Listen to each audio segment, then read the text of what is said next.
something that might surprise you. When you're starting or growing your consulting business, your daily task list should really only have three questions on it. What am I doing to make money today? What am I doing to make money tomorrow? And what am I doing to make money the next day? That's it.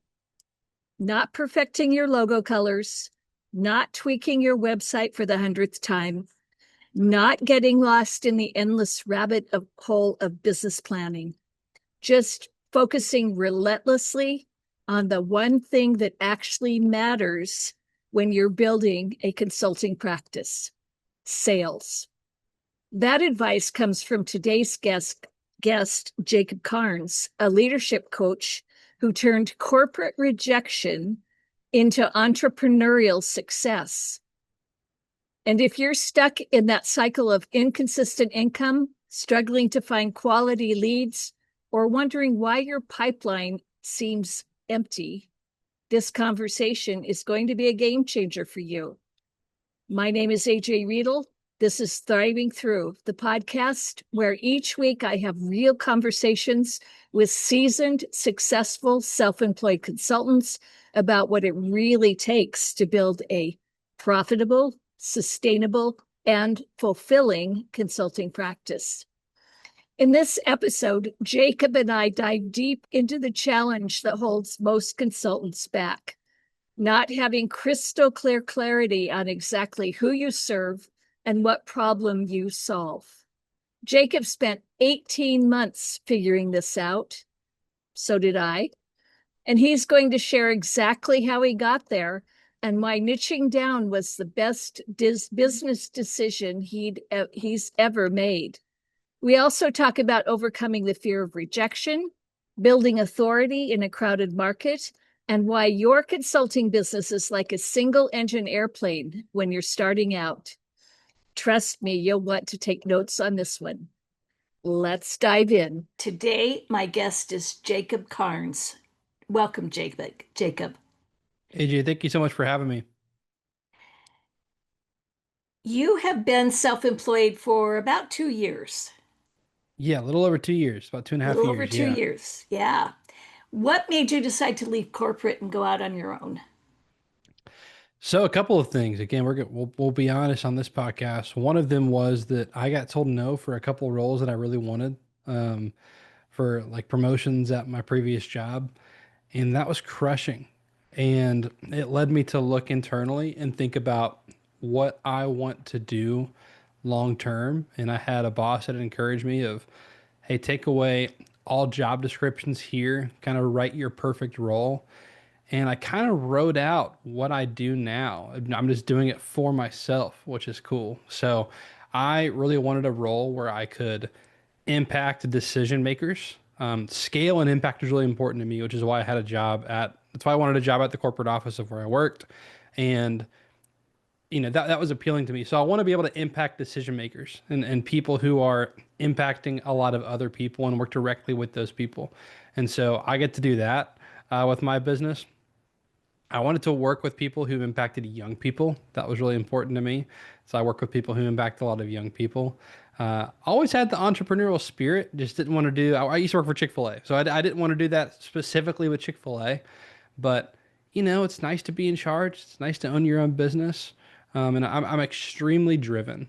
And so putting those together, started my own company in 2023, and I get to impact a lot of amazing leaders and a lot of amazing people. And I help these business leaders lead themselves really well so that they can lead a team and lead others really well. And those people can lead an amazing business. And so, yeah, so it led from a place where I got told no for something that I really wanted.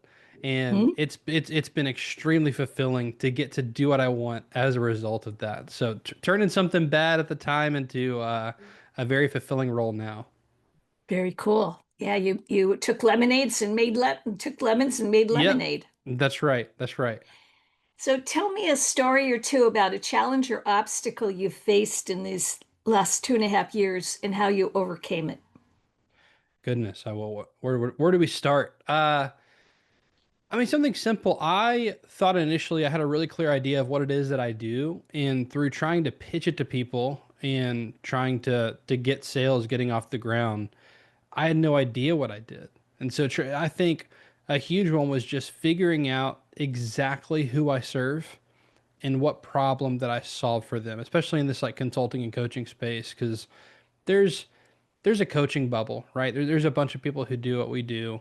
And so figuring out specifically who I can impact and how I have the authority and experience to help solve their biggest problems. And honestly, AJ, that probably took me a year and a half to get where I wanted to on it. Of, I'm doing work the whole time, but where I can be really clear about who it is I serve and how I can make their life and business better. I think that was the biggest challenge, and uh, how I went about solving it honestly was a lot of leaders that I had to ask how they figured it out, and a lot of people who have impacted me. And I've learned and stolen from a lot of people, and I encourage people to do the same for me. So R&D, replicate and deliver, right? I love that. And you're singing off my song sheet because in my 6 month program, the very first month is spent on who do you serve and what problems do you solve and what Yeah, makes you different from everybody else out there. that's right. And it students are always surprised that it takes a whole month but as you pointed out, I mean, it took me when I started my coaching business, it took me 4 years to figure out who I wanted to serve, and then it took me Yeah. some time to figure out those problems. So uh, a lengthy process and an iterative process. And so tell me why I get a lot of pushback from my clients about who you serve, and especially defining it pretty narrowly. So tell me, it sounds like you've drunk the Kool-Aid when it comes to defining your niche pretty precisely. Tell me why that was so important to you to do. To me, it's the whole, jack of all trades and master of none. And I understand, especially as you're starting, because I did this. I understand wanting to not narrow down because it's like, hey, I'll serve anybody to make money, right? Like I want to put food on the table. I want to provide for my family. I want to create impact, right? I don't want to pigeonhole myself into not being able to help someone or serve someone because I've narrowed it down. But the bottom line is I think there's very few people in the world who have the expertise and skill set to serve everyone and offer value to everyone. And I think most people, if you really get down to it, there's probably a subject or a certain group of people who are asking for your help the most. And that's what you should lean into, because people, especially in 2025, or this will air in 2026, people are not looking for generic help. Most people have a specific problem that they want an expert to solve, right? That's why doctors, there's a lot of specializations, right? Yes, you have your general, you go get a physical every year type doctor, but if I need heart surgery, I want to go to a cardiologist. I don't want to go to someone who says, yeah, like I do pretty good at, all that. I didn't want to pigeonhole myself. So I do a lot of surgery. No, it's like I want the person who's like, hey, I've done cardiology for 25 years. I've done this surgery, 156 times. This is how it's going to go. That's how it's going to be done. That's the person you want to go to. And we have access to, because of, the digital age, you can get specific help from experts from anywhere. And so the more specific you can be, to me, it actually, you get more quality leads than just quantity of, I have all these email addresses, but none of them are my target customer, and I can only help about 10% of them versus, hey, I've got a few hundred people on my email list, and like 90% of them are my target client. So I've definitely drank the Kool-Aid. I've seen a lot of benefit in niching down and narrowing down who it is I serve, exactly what problem I solve. That's helped me. It's probably the biggest benefit to growing my business is just getting really, really, really clear on that. And now is your chance to share. Who do you serve and what problem do you solve?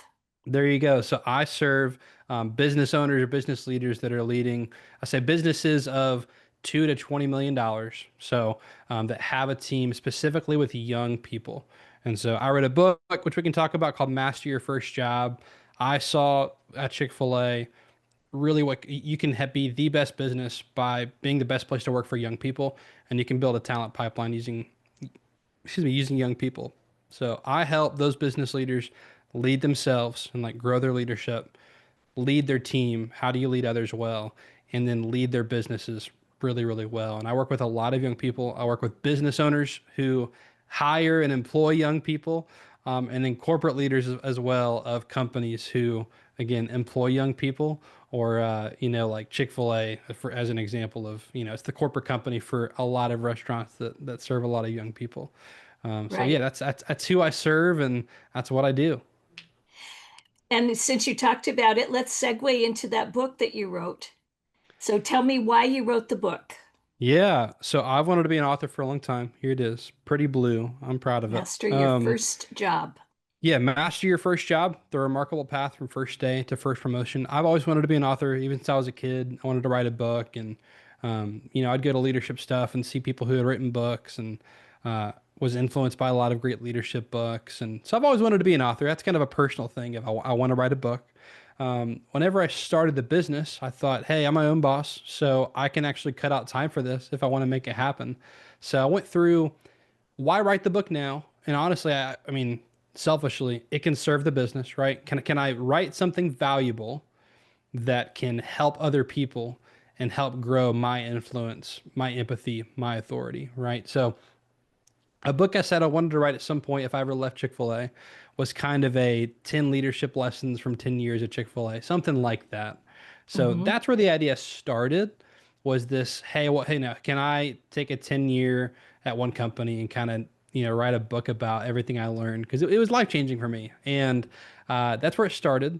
I then shifted to, okay, again, who can I serve? What problem do I solve? And honestly, I had a lot of imposter syndrome about I can't write a book to, I'll just say, a stereotypical, Chick-fil-A operator, mid 50s. They have one or two Chick-fil-A's. They've been doing this 25 years. I just don't have a lot to offer that person, I'm like, they have a lot more experience than I do. I'm not going to write some leadership book for them, but they employ someone who I can help.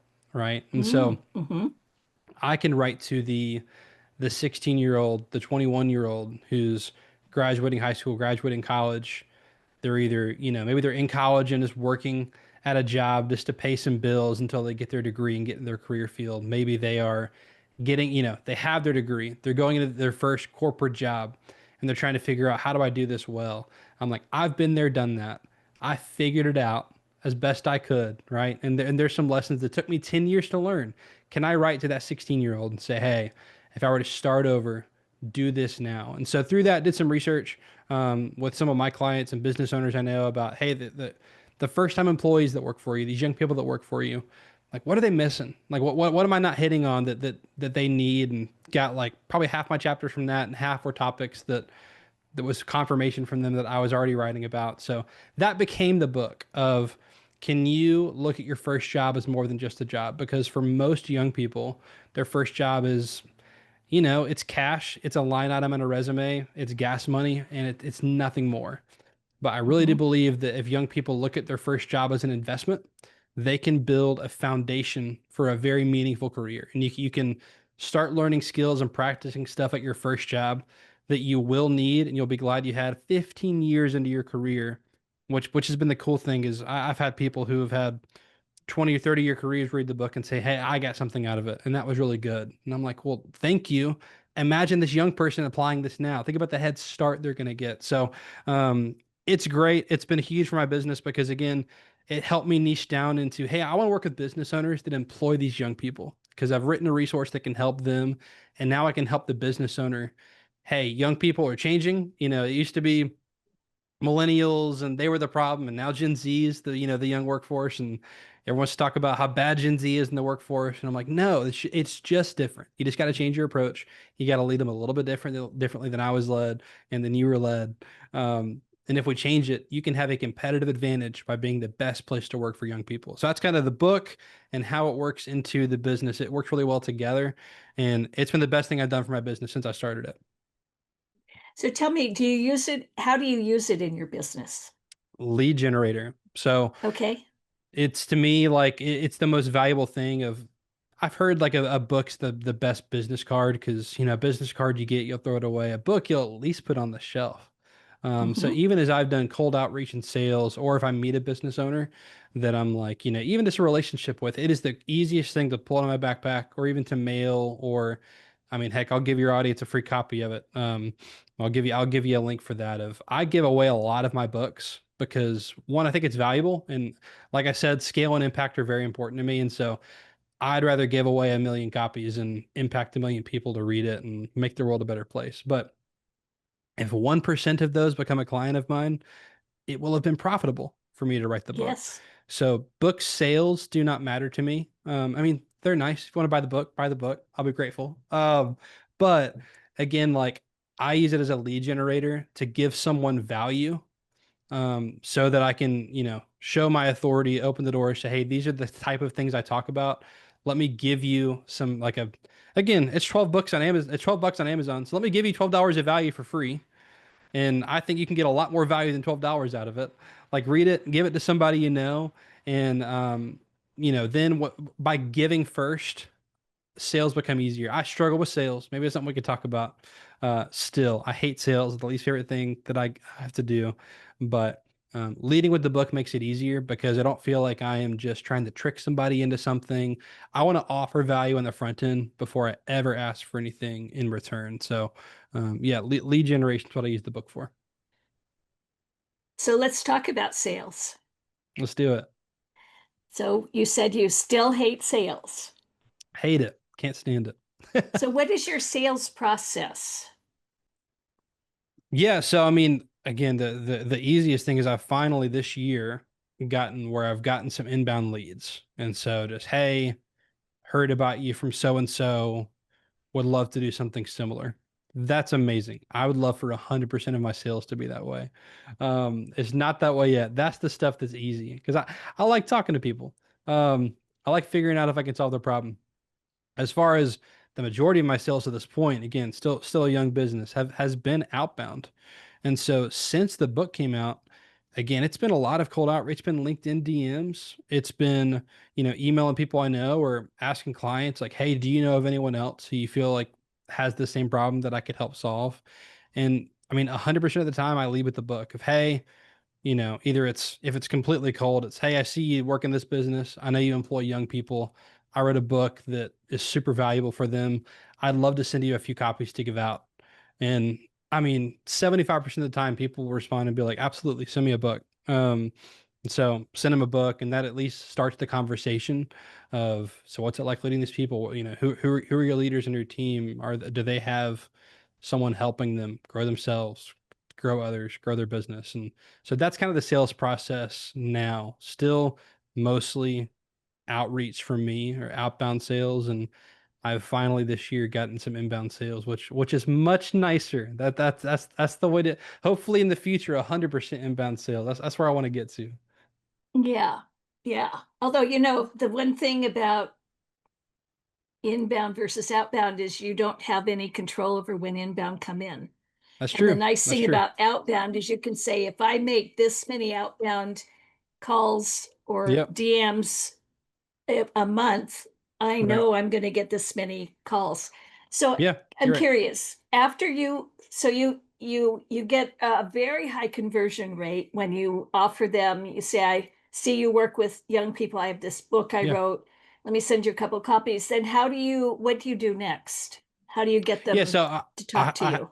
I have a form. So I get their email. I've got my email sequence is probably it's at least 52 emails. I think it's 75. I need to go look.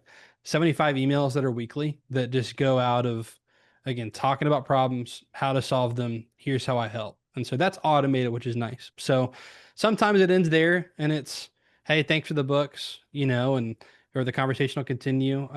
Again, the goal is to book a call, right? Is to get them on the phone and or get them on Zoom and talk about what they're going through and if I can help. And I always try to offer value on those calls, regardless. Again, I want to give because I just don't want to come across as salesy. And I'm a big believer in I'm a human, other people are human.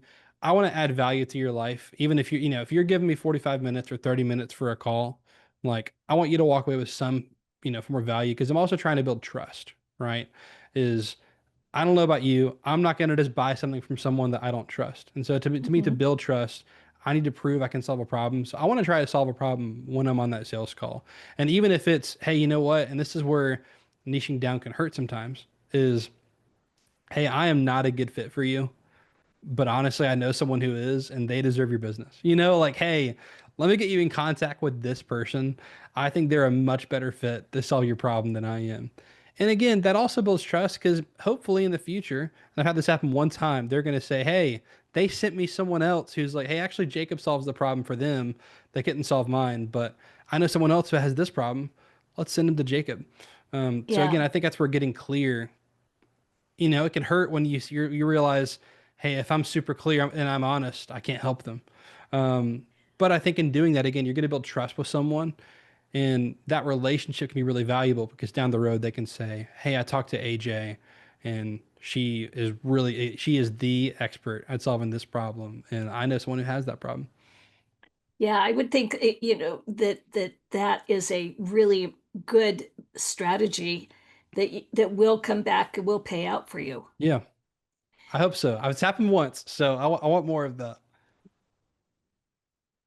So when we did our pre-interview, I asked you if you are riding the revenue roller coaster, meaning inconsistent, unpredictable monthly income. So I'm going to ask you that again. Yeah, Are you riding the revenue roller coaster? I'll say that I am. The roller coaster as in sales are up and down. How's that? It is not the same amount month over month, and it's not because it's constantly increasing month to month. So half yes. It's not completely unexpected, but it's not completely expected. I'll say halfway. Maybe a kiddie coaster. How's that? Okay. Okay. Kiddie coaster. I like that. That's better than the gigantic ones that you Yes, get yes, at yes, Six yes. Flags. And that's That's probably right. where That's it right. started. Absolutely, that's where it started. So, what have you done to graduate down from the mega roller coaster to the kiddie coaster? Honestly, I mean, it's repeat clients, right? It's building relationship with clients where I've built enough trust and empathy and authority to keep them long term. Hopefully, they're still doing it because they think I do good work. And those are mainly coaching clients, especially with I work with a few businesses who I'm their coach for their entire leadership team. And so Mhm. they're getting enough value out of that they feel like it's a good relationship to keep me on as their coach. And it's month to month. They don't sign a a 12-month contract or anything. It's because I'm big on, again, if this isn't a fit, I'm not going to make it hard for you to stop. So it's month to month, but they've stayed on for, I mean, I've had a few where it's been 2 full years. And again, we're only a little under 2.5 years into the business. So that's where I think I say the baseline of that is expected income. And I know I have that coming in every month. And that at least makes me profitable from just those clients, right? So, like, that's paying the bills, that's keeping profit coming in. The fluctuation has been, I've done more workshops and live speaking this year, which I Mhm. want to do more of. I want to get on more stages, I want to do more in-person workshop stuff. And when those come in, I mean, that's good money, because it's a day and it's several $1,000s for a day with a team. And yes, there's prep work that goes into that, but as far as execution, it's so that's where the fluctuation comes in. Is I've done several workshops this year and started doing that last year, and that's where I think you see some of the up and down. Is, oh, no workshops in November, but I've got two in December, and I had two in October and one in September and three in August. So it's like there's a little bit of the hill with the baseline foundation of I've got recurring clients that have me as a coach for their team. And so does that make sense? Yeah, Okay. absolutely. Yes. Are you where you expected to be after 2.5 years? Honestly, no. Uh, I I was very ambitious. I thought I would be. I mean, I thought within month one after getting my coaching certification that I was going to do like a $25,000 month, like month one. I was way over ambitious, but I'm where, like, if I were to go back and do it over again, I would say yes, I'm where I expect to be in 2 years. I think I just had no idea what I was stepping into whenever I started.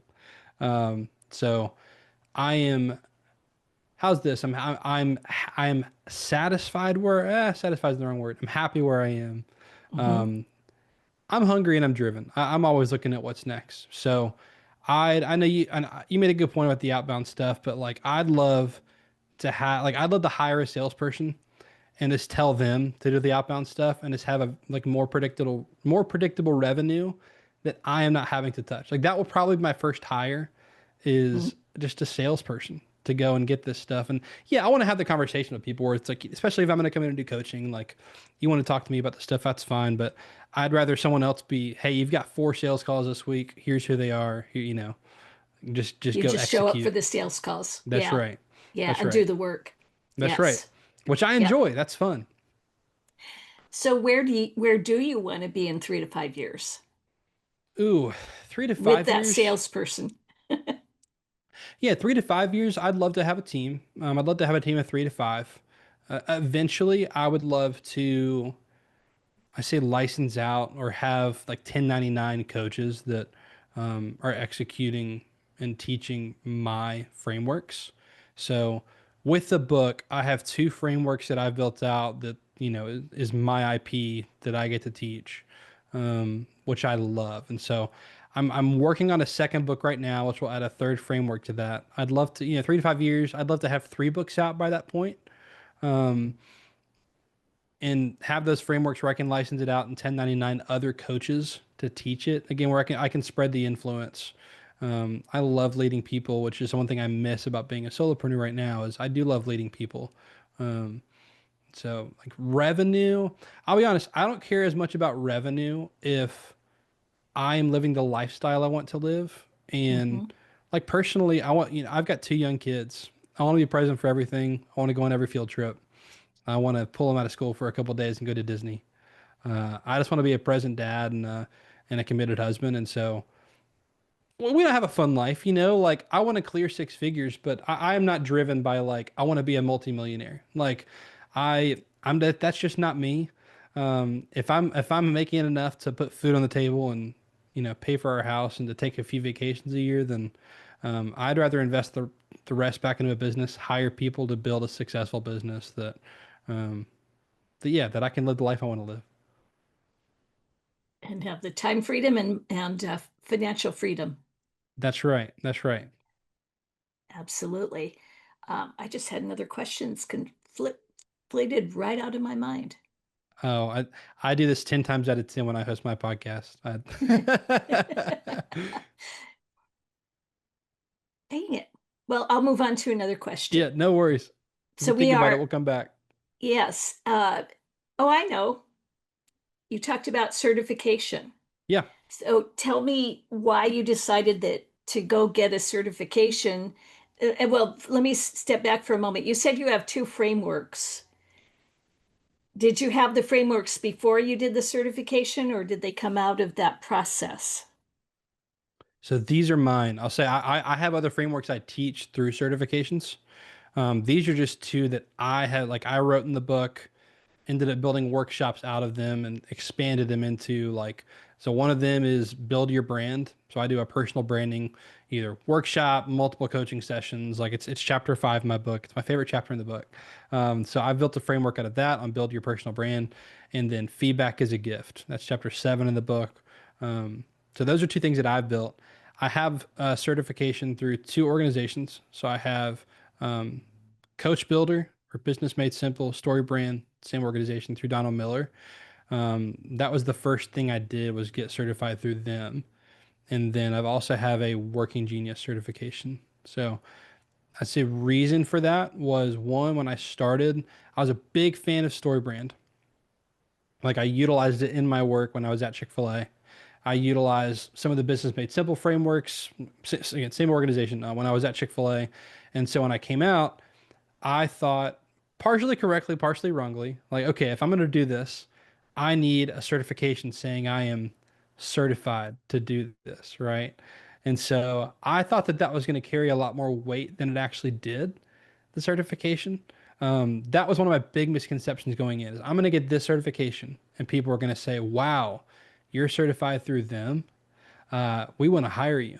And that's just not the case. And I don't know of an organization that has that type of pull where that would be the case for anyone, to be honest with you. But again, misconception I had. Now, if I'm going to get a certification, I want it to be something that is way better than anything I could have ever come up with. And so, Working Genius to me was an easy one there. Of I work with a lot of teams. This is like a personality test combined with productivity hat specifically for teams, not for individuals. It's simple, it's sticky, it takes like 15 minutes to understand, and then you can spend half a day implementing it. And I was like, I cannot come up with anything better than this. Let me go get certified through them so I can teach it because I'm like, this is so good. I want to be able to use it, and I don't want to steal somebody else's stuff. So I'm like, I want to be able to teach it free and clear. So I went and got certified through them. So dual, I guess, is I have certifications that I do use and other frameworks I do teach. It's just that two of them are mine now. Does that make sense? Mhm. Yes, Yep. yes. As if you were in my program, I would say that the frameworks, your frameworks, and being able to say what you just said of this is chapter 5 in my book and this is chapter 7, that probably holds more weight with a prospect than the fact that you're certified in this or this program. I mean, the certification you used it properly with your working genius because you didn't do it for the initials after your name. You did it to give you a new tool that you use That's right. in your own coaching. Um, and you fell into the trap that I see so many people fall into initially is I just need more certifications. And then you wait for the bit money to come and Yep. then then lots of people go down the certification rabbit hole of, well, then I need to get this certification and this That's right. certification. And before they know it, they have spent, tens of thousands of dollars on certifications. That's right. They've suckered you in. Yeah, I, Yeah. I wish I would have learned that earlier. And I like the word you used, that it is a tool in the tool belt. And most people don't get clients because of the tools they have, right? Like I'm not talking to some handyman and he's like, hey, I've got this, Milwaukee drill.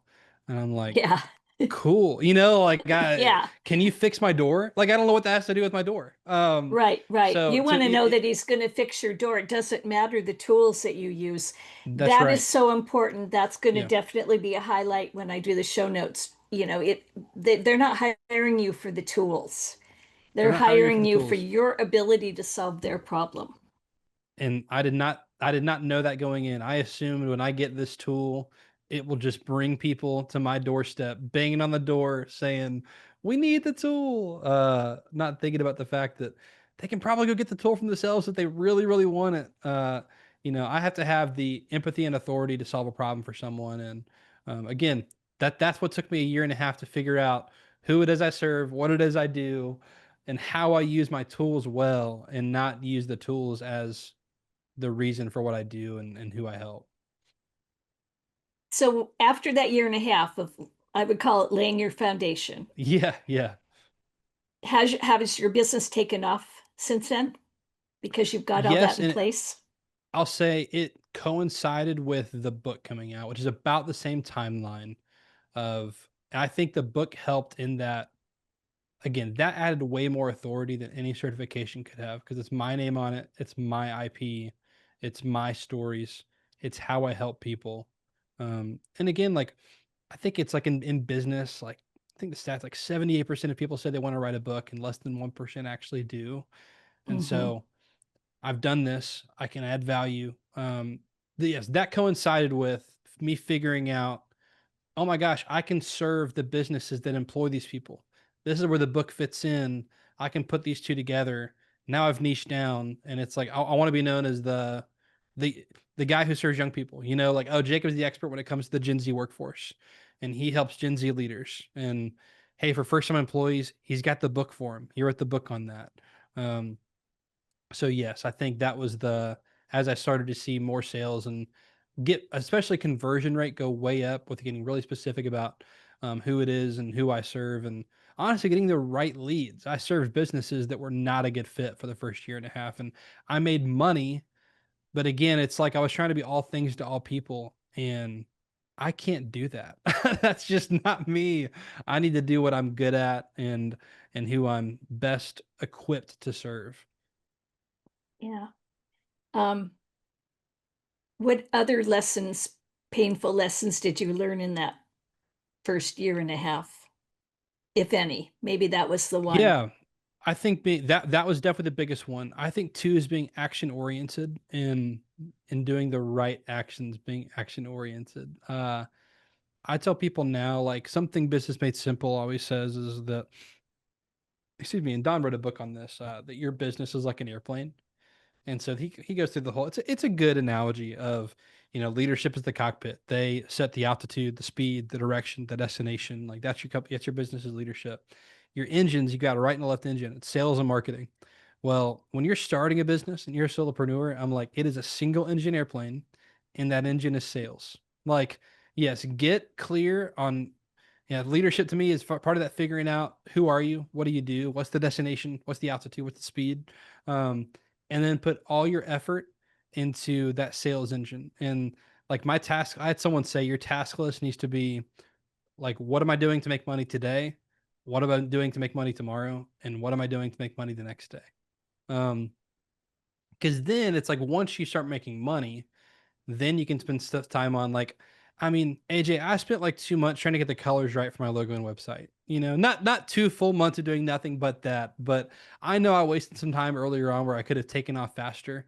I'm just putting in effort into the right areas. And so anyone like starting out or doing this for themselves, I'm like, hey, like figure out like your task list needs to be, what am I doing to make money today? And once you start Right. doing that every day, then you can add, okay, what if let's clean up my website.